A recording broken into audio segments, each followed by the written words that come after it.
that? Oh God, I'm gonna die. I gotta get this on camera. No.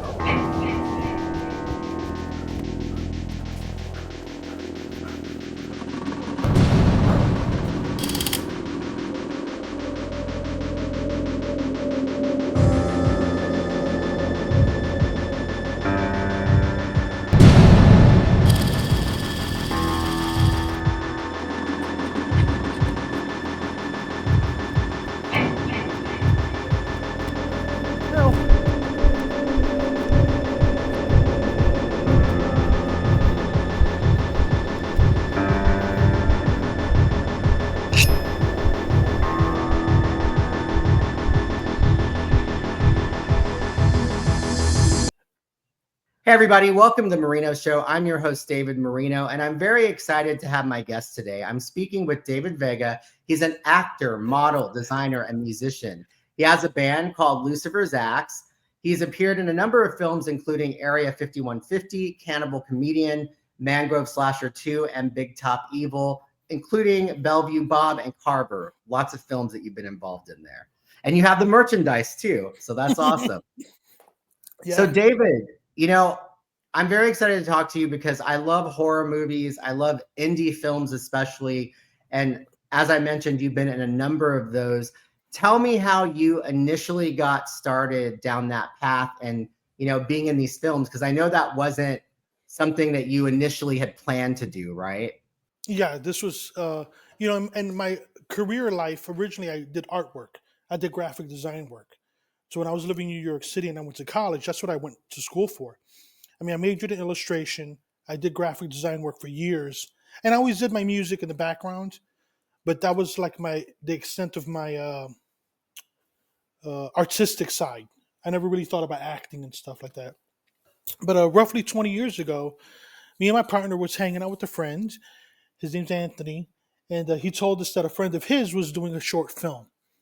Well, finishing up a film, and he was going to be doing an open casting call. Maybe you guys should go check it out. So we thought, okay, sounds interesting, sounds fun. So we decided to put together some like headshots and some background, and we talked to each other about it. We said, let's go for the day and see if it's something that we even want to do. I mean, we don't know who these people are. We just thought it sounded like fun. But he wanted to put an ad in the paper and stuff, and the local news covered it, the local newspaper, and saying that you have local films happening in Sarasota, because that's something that wasn't going on there. It was like a building music film industry. So the locals were all excited that they had somebody local doing a movie. So we thought, well, this sounds kind of cool. So we went to the open casting call, and there were roughly 50 or more so people there. And when we got there, we sort of hung out and watched, and as they got things ready, and they set up a table, and they had a backdrop and stuff. And when it came our turn, he called us up one at a time, and he kind of gave us a scene.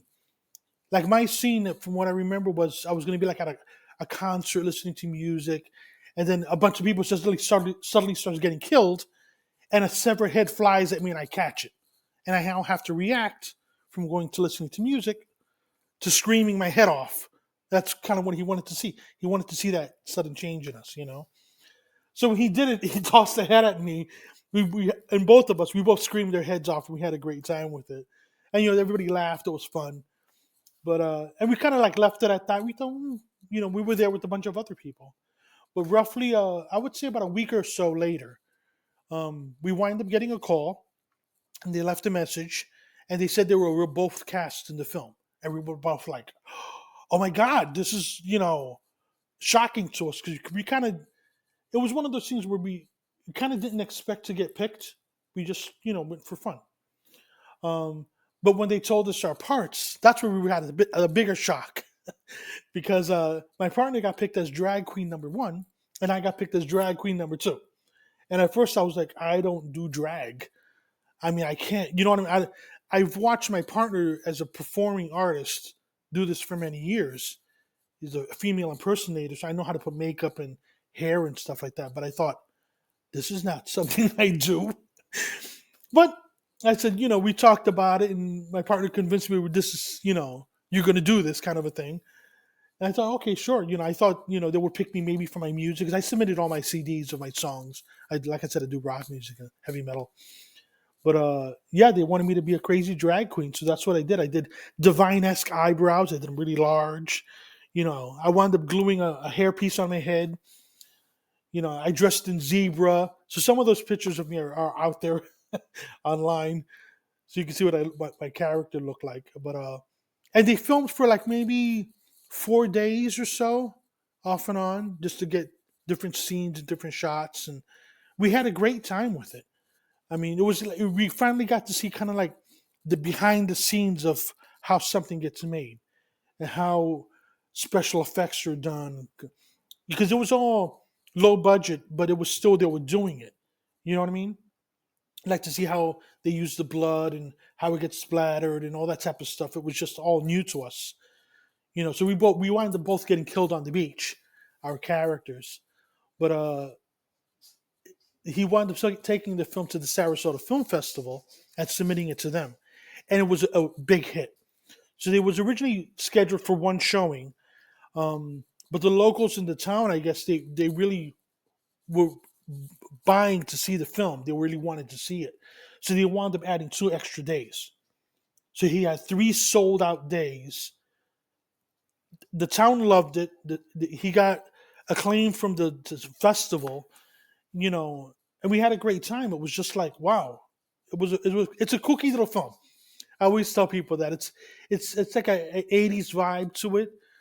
It's real rough, but it's hilarious. It's just crazy comedy, because we didn't know what the entire film was about even.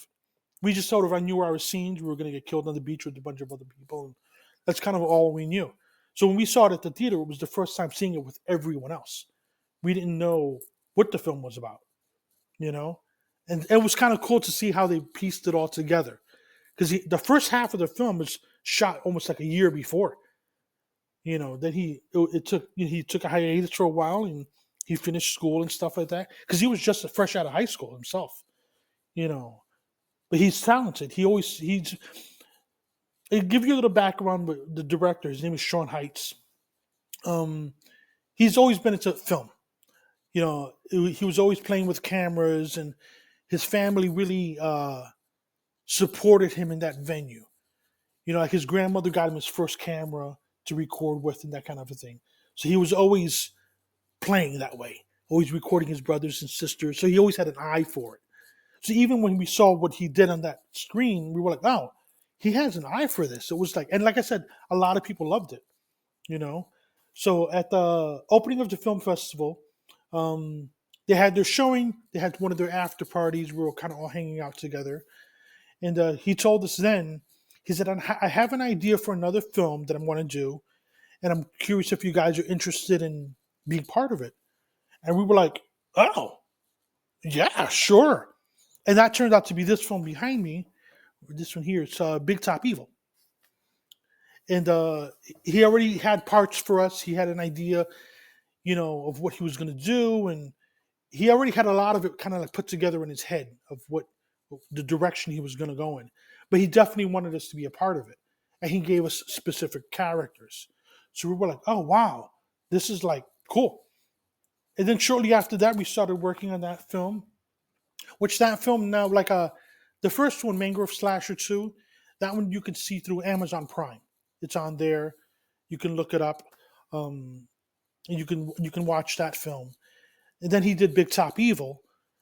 And he, like I said, he gave us characters. Like we're specific people. We weren't just like extras in the background. You know what I mean? And that's where I created Bellevue Bob, that character. And my partner's character is the 8-foot creature clown. So if you watch Big Top Evil, we played several other characters, like townspeople. So we're like in there, we kind of like look different. Like my main character is Bellevue Bob. Obviously, I don't have any hair. But my other character, I have long black hair. So I look completely different. So we wanted to play several different characters in the film. Same thing with my partner. It's the 8-foot creature clown, but it's also a townsperson. Different hair, different makeup, So we played different roles and stuff.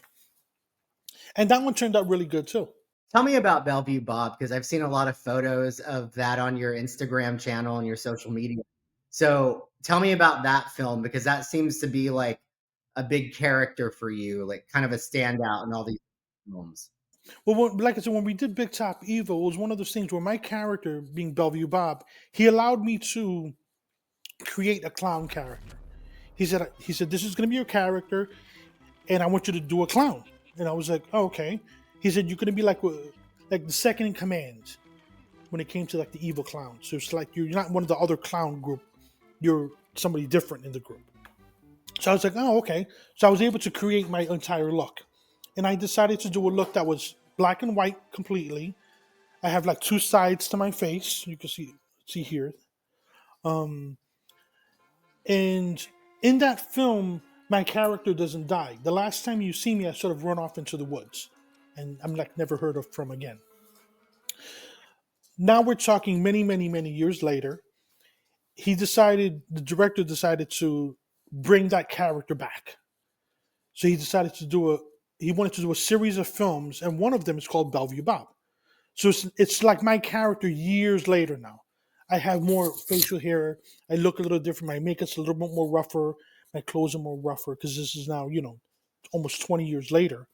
In real time, it's 20 years later. In movie time, it's just after the fact. You don't know how much time has passed. I'm just still doing what I was doing. I'm still a crazy clown character. I don't talk. I only sort of giggle the entire time, which was like another hard part because you have to like laugh on command, and you have to make it a real laugh. You can't just be like hey hey hey hey. You have to like really build it up in you. So that was like actually kind of hard to do in Big Top because it was a lot of giggling. Yeah, but he decided to do Bellevue Bob, and in that film in Big Top, we got really lucky to work with Bill Moseley. And everyone knows Bill Moseley from The Devil's Rejects, House of 1,000 Corpses. I mean, there's a whole background story to that as far as how Bill got involved with the film. But he was like the star in Big Top Evil. It was him and Jay LaRoche were the two like famous people. You know what I mean? Um, but his character is Mr. Carver. So when he decided to do Bellevue Bob, my short film that's a spin-off of it, in that film, not to give too much away, Mr. Carver makes an appearance at the end of that film. So Bill's character comes back as well. All right.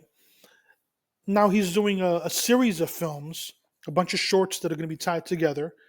And the main one's going to be Carver. So that's going to be Carver's. Initially, this poster here, it was called Carver's Carnival, but they decided to call the film just Carver. But this poster makes an appearance in this film.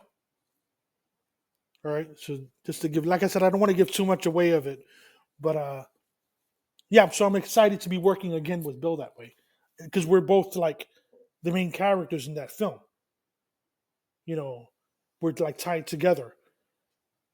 To mention a little bit about it, Carver's character is like a mob boss, for lack of a better word.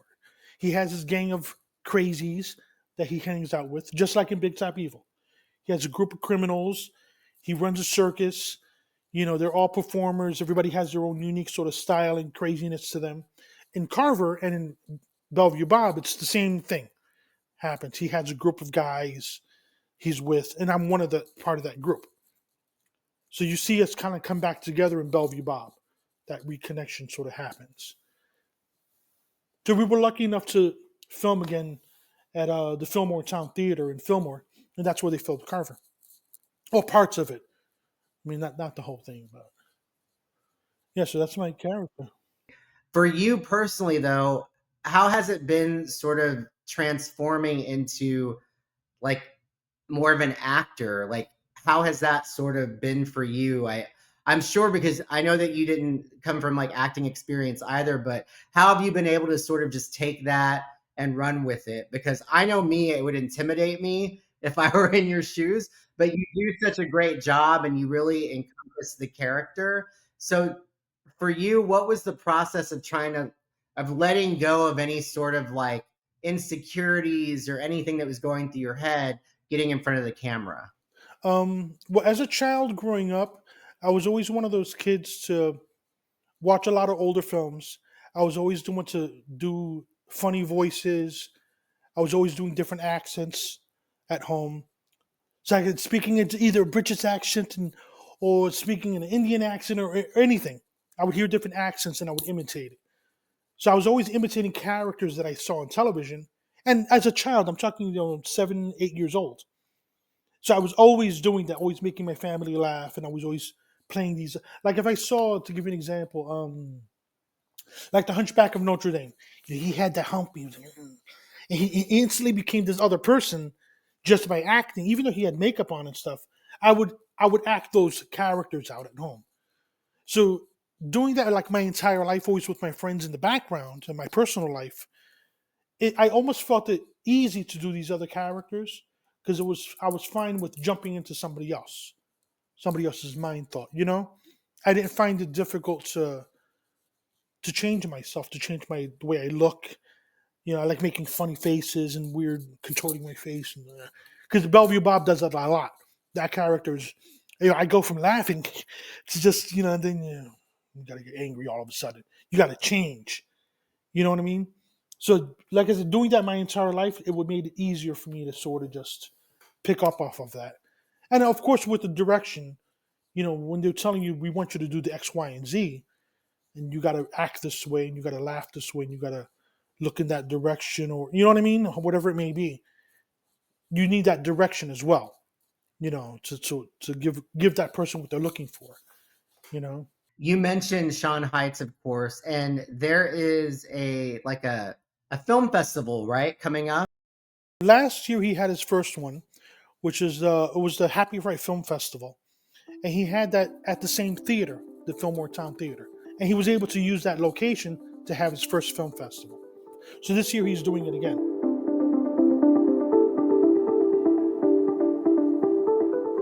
and it's a second annual one. He's got a lot of good people coming in this year too. So I'm really excited for Sean that he was able to get this film festival together. There's a lot of people that are doing films for the first time and that are really putting their heart and soul into what they're doing. Just like Sean is doing. You got to start someplace. It's got to air eventually someplace. I mean, that's kind of like the point. You want people to see your work, So the fact that he's able to put this film festival together and really get all these vendors and all these famous other actors and movie people to come in, I think it's great. I mean, it's awesome. And if you go to the FillmoreTownTheater.org, that's where you can get like tickets and get information and all that stuff on the theater because it's a historic theater. You also are a solo artist, right? Under the name Yes. Lucifer's Axe. Tell me about your music and what your music's like, how you perform, and you said you play everything, right? Yes. Well, I started playing music. I was in junior high school. It was when I first picked up the guitar. A friend of mine at the time knew a couple of simple chords. I would try to make a long story short here. Let's see. And I told him, I was like, you got to show me what you're doing on the guitar. I want to learn those chords, So it was like maybe 3 chords or so. He showed me the fingering, and I practiced for weeks just to get my fingers used to pressing on those metal strings. 'Cause I never did that before, you know.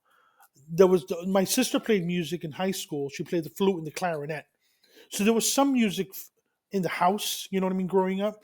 But she really never played around us. She did it at school, so we didn't have like musicians growing up.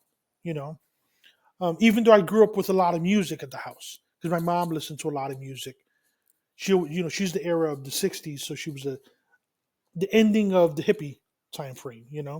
So she listened to a lot of rock and stuff from that time frame. But she also listened to a lot of Spanish music because I'm originally from Puerto Rico, so she listened to like big band music. And that's when I really kind of got into music and like appreciating it more. So when he showed me these chords,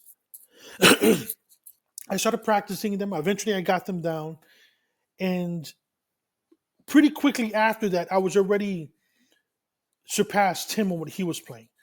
he knew a couple of chords, but that was it. He didn't know songs. Once I got those chords, I learned a few other chords, and I was instantly writing my own music. It was like poetry in my head.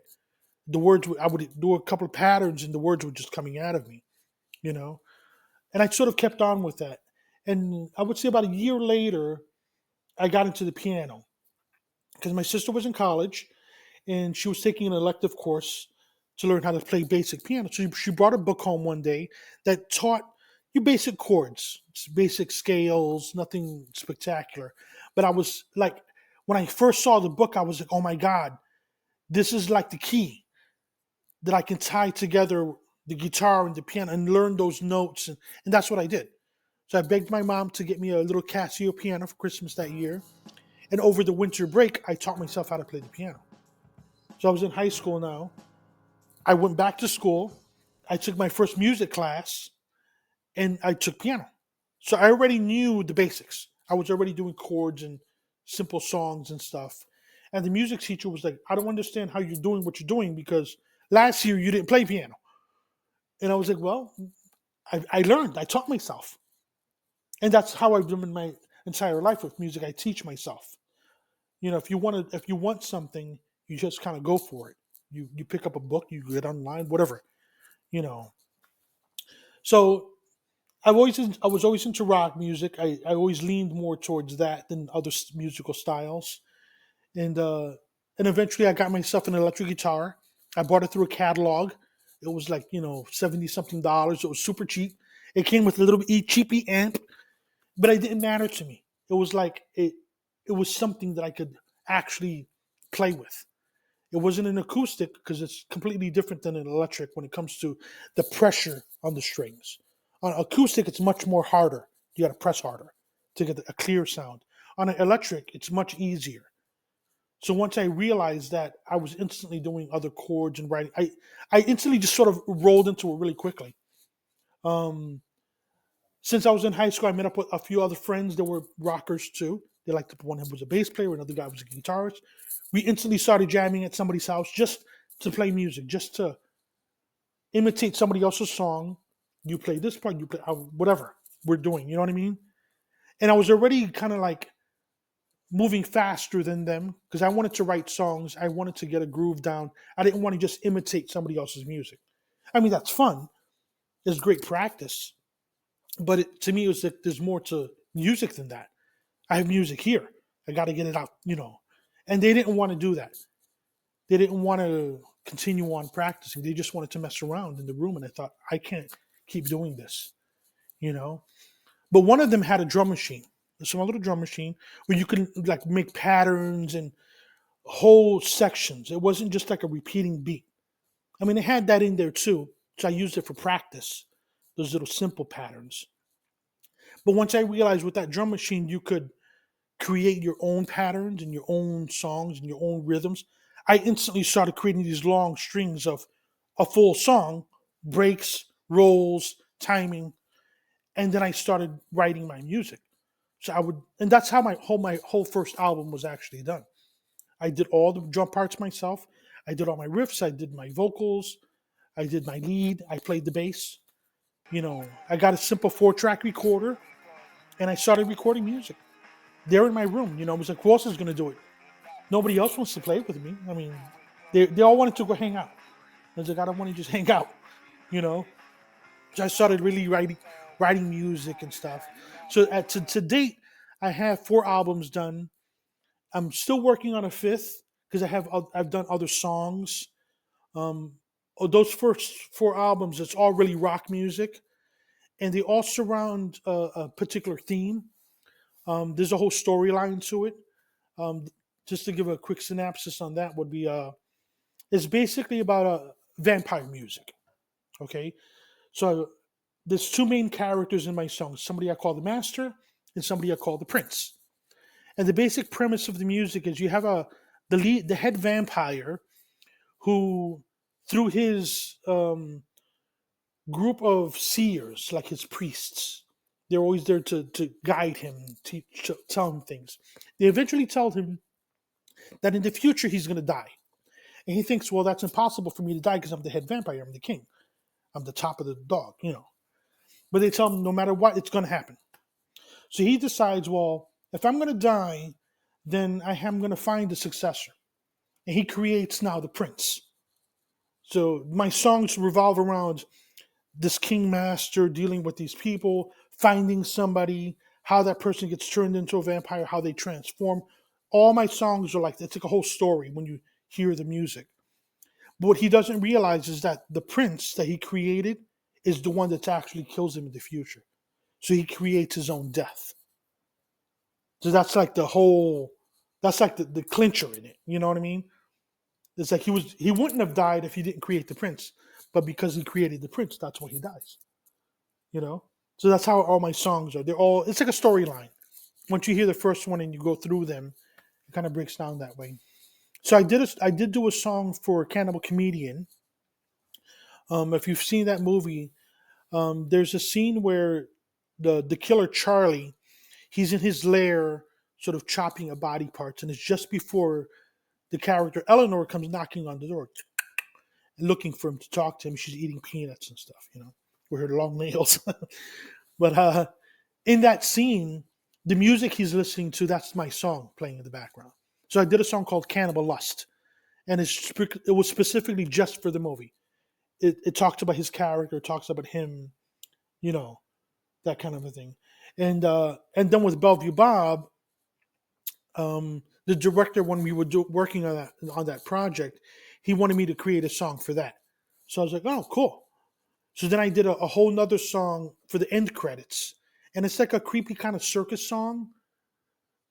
It's completely different style. It's not metal or anything like that, but it's like circus. It's like creepy circus music. But I was able to do a song for this film as well.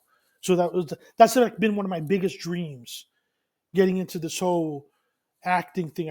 Because having that musician side of myself, I wanted to tie it into the film that way. So now that I have my music in some of these films, it's like, that's going to live on, that part of me, you know, to have that music in there is means the world to me.